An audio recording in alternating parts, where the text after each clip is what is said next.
Hey everybody, and welcome back to the channel. It's a beautiful day in Midtown Atlanta, and today I'm going to be doing a deconstructed stuffed bell peppers. Okay, so in your typical application with this, you get the whole pepper and you carve it out, you put all your yummy filling in it, you top it with cheese, and you put the little cap on, and everything's got to stand up in its own nice little line and all of that. We're not doing that. We're taking all of that effort out, and we are going to be assembling this in a slightly different way. Trust me, it is still beautiful from a presentation perspective. It's just a little bit easier, less worry-free. So let's get started. Cheers.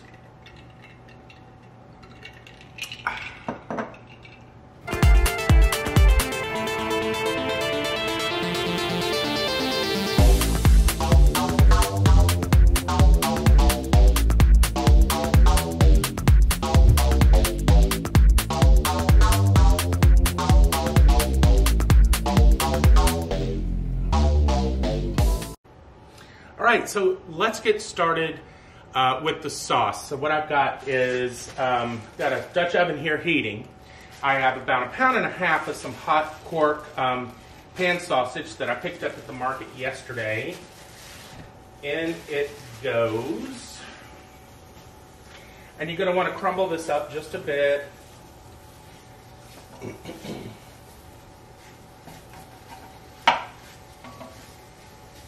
I'll add just a hint of oil to help get this started. I'm not quite sure about the fat content happening here.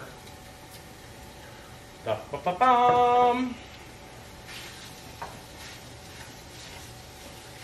we will get this to browning. It is pork. You're going to want to make sure that you get this browned all the way through here.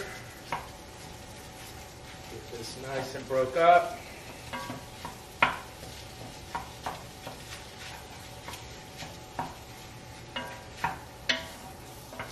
And I'm starting with the sauce here first because, I kind of want the sauce to sort of go a little bit. We'll get to the star of the show, the peppers, in just a moment because there is always, as always, right, a story behind those. So I'm going to want to maybe cook the sauce 30 minutes, 45 minutes, so it has that low and slow cooked flavor, right?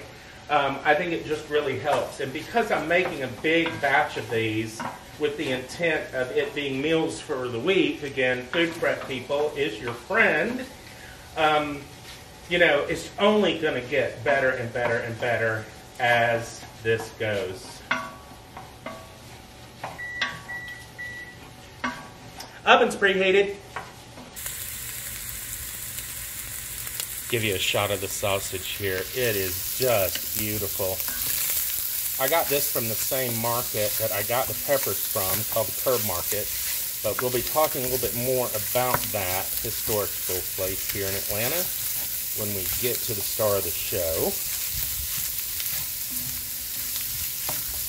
Okay, we're going to get this brown, and then we will begin adding the veg to it. I'm using some onions, a small jalapeno, about 3 Portabella Caps, 4 cloves of garlic, various spices and seasoning, primarily Italian, some red chili flakes, garlic powder, salt, and pepper. And we'll be doing some fresh parsley and thyme in this as well. So let me get this broke down. Okay, sausage has been browning, and I took a taste, and it is fire hot, which I love, but what I'm thinking is that while I will add the jalapenos because that's going to be some freshness to that, I may pull back on the crushed red. Not so sure. We'll taste as we go, as you always should. So now we are ready for the jalapenos and the onions to go in. We're going to go ahead and get the shrooms in as well. The shrooms really bring this sort of earthiness to this whole thing that I like. If you don't like shrooms, I think you're weird, personally. But if you don't like shrooms, you don't have to add shrooms. I also think, it's kind of a good way to make everything sort of stretch.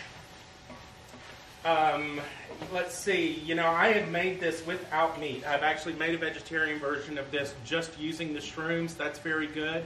If pork sausage is not your thing, cool. You could use beef, ground turkey, anything like that. Any meat is going to do here. I'm going with the sausage because, you know, if I'm going for a carbless dish, damn it, it better taste like something, right? All right, so let's now get the garlic in.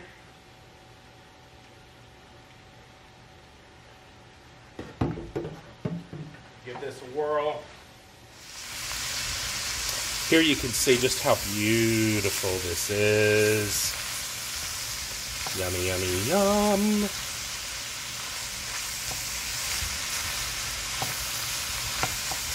By the way, the recipe is in the description below, so do check it out. If you make it, leave a comment.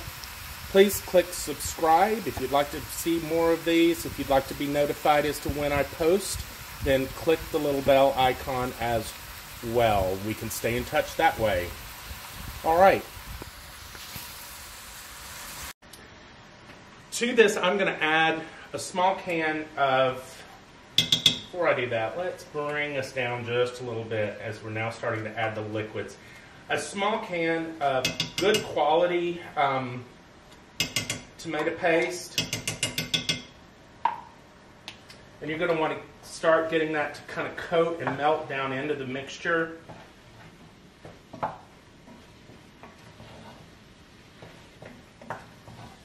Oh, wow.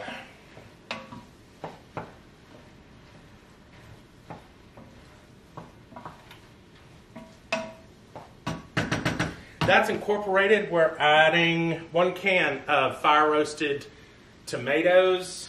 Y'all know how much I love those. And a can of good quality crushed tomatoes.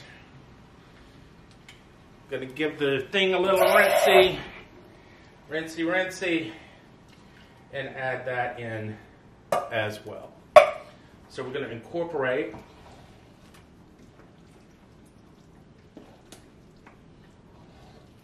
oh, yes, indeed.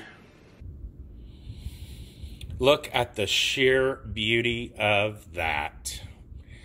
Doesn't that look good, y'all?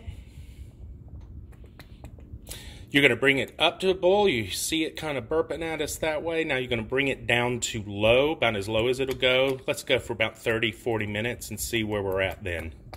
Oh, before I do that, I will add some garlic powder and some Italian seasoning to this, incorporate that pretty well. I pulled back on the salt because in tasting the pork it was pretty salty, but I probably will add some black pepper to this. I'll get that in and we will start talking about the stars of the show. Italian seasoning.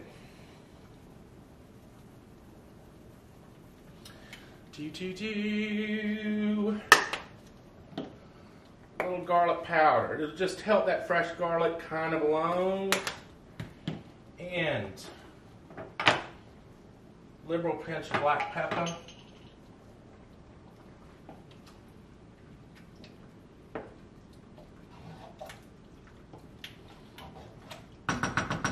There you have it. Cover, low, 30-40 minutes. How easy. Okay, the sauce has been going about 20 minutes or so. So I'm going to add a couple of things in at this point that I didn't really want to add in the beginning. The first being is a couple of tablespoons of jar pesto sauce.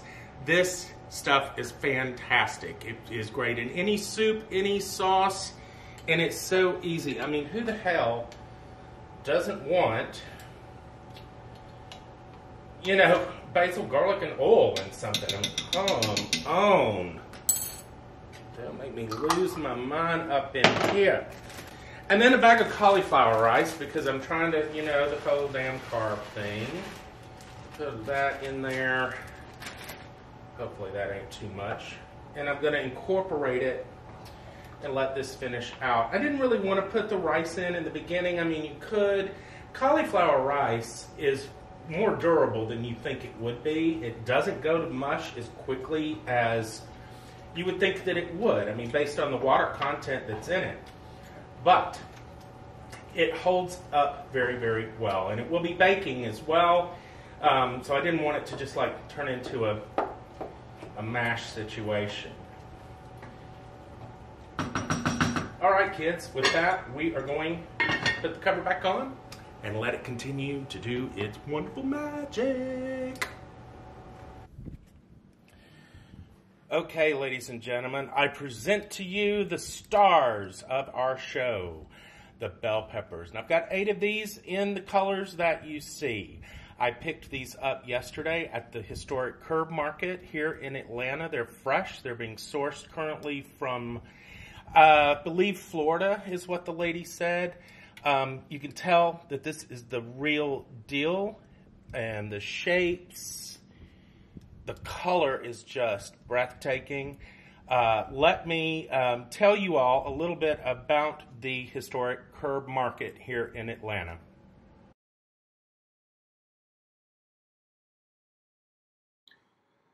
There has been a market on this Edgewood Avenue site in Atlanta since the Great Atlanta Fire of 1917. After the fire destroyed much of what was the center of then Atlanta, farmers sought to revitalize the area by gathering to sell livestock and produce under a large tent. In the 1920s, the Atlanta Women's Club began a fundraising campaign that would lead to the construction of the brick building, which opened May 1st, 1924, and was subsequently dubbed the Municipal Market of Atlanta. The building still houses the market to this day. During the Jim Crow era, when the southern United States suffered under a system of apartheid that forced the societal segregation according to race, black Atlanteans were permitted to shop inside the market.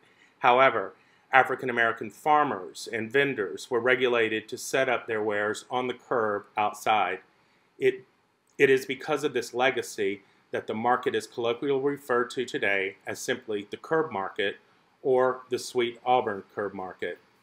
Today, the market is a shining example of Atlanta's rich cultural diversity while maintaining its historical southern roots. The Carb Market is Atlanta's largest public market, meaning all of the vendors and restaurants are independently owned and operated by locals. It contributes to the local economy by serving as a business incubator, tourist attraction, job creator, as well as providing an outlet for fresh foods in what would otherwise potentially be considered a food desert or otherwise devoid of fresh options. Even up until the 1960s, they actually slaughtered meat on premises. You would go to a cage, you'd pick the chicken, and they would take care of that for you. You could have a whole hog slaughtered on these premises. Now, I'm quite sure during the 60s this place wasn't air conditioned, and considering how hot it is today, I can only imagine what that smelled like. It is a soul food cook's, such as myself, dream come true, and puts the concept of snout to tail into perspective when you see all of those elements within one case. Pig's ears, pig's feet, oxtails are right there with the ears, snouts, and tails that are commingling with the finest steaks and chops. I was struck by the realness of the place. In a world of supermarkets and mass-produced meats and vegetables and fruits that all tend to be uniform in size and color, it is refreshing to see real food simply exists, and a reminder that real food just simply isn't all uniform in size and color. Anyone who's ever had a garden knows this. I could easily ask a vendor, where is this tomato or fruit source? And get a response, Georgia, Florida. Oh, we're getting those in from Texas at the moment. The local ones just aren't quite ready. I simply love this place.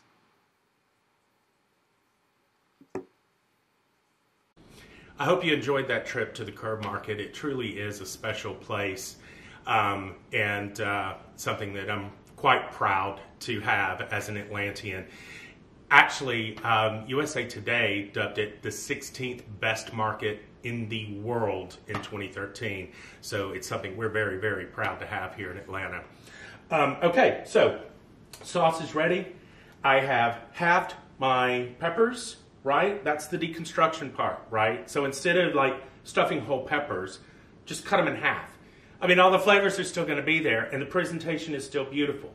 We've got some cheese lined up, some parsley, some fresh thyme. I've got a Parmesan and breadcrumb mixture, so we are going to get this going. Give you a shot. Just look how beautiful those peppers are. So what I did, I actually put a little bit of the sauce in the bottom, and the pan is sprayed, so that's important. I have an oven preheated to 375, so we're going to get this all kind of put together. So I'm just going to try not to make a mess, some of this delicious sauce. Oh my gosh. You kidding me with this?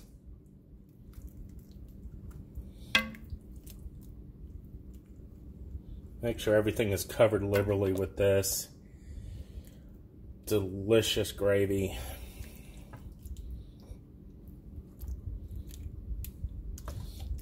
I always tend to like the end pieces in these casseroles like this. Those are my favorite things. Get you covered. Let's see, how's this looking? Yes,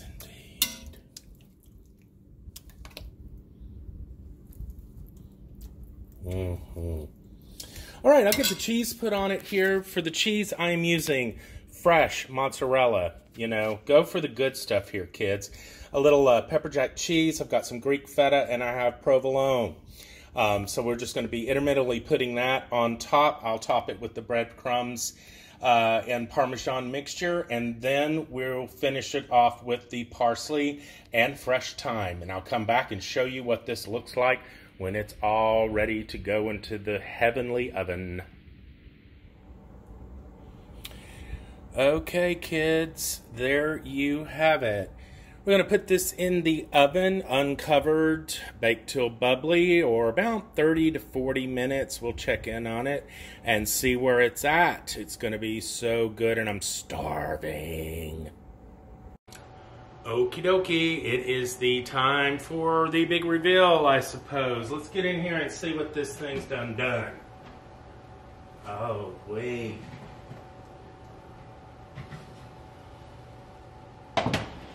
Yes, indeed. That is beautiful. Now, it's important to let things like this rest when it comes out of the oven. Nothing is worse than spending hours, like making a lasagna, pulling it out of the oven and immediately cutting into it. You got to let this stuff sort of chill out for about 10, 15 minutes or so. And then we'll come back and cut it and eat. Okay, it's the moment of truth. One that we've all been waiting for. Ooh-wee. Yes, indeed.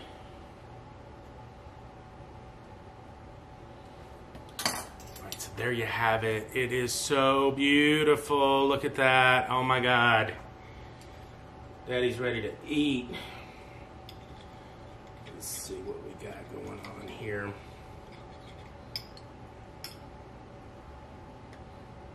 Ooh, it's gonna be hot.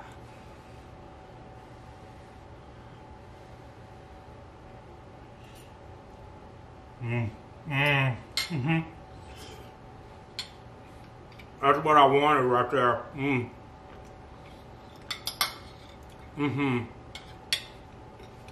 Everything's so fresh and so delicious. Perfectly. It would pair perfect with with just a nice green salad. Ooh, that sausage from the Carb market is incredible. I scored good on this one, guys. Well,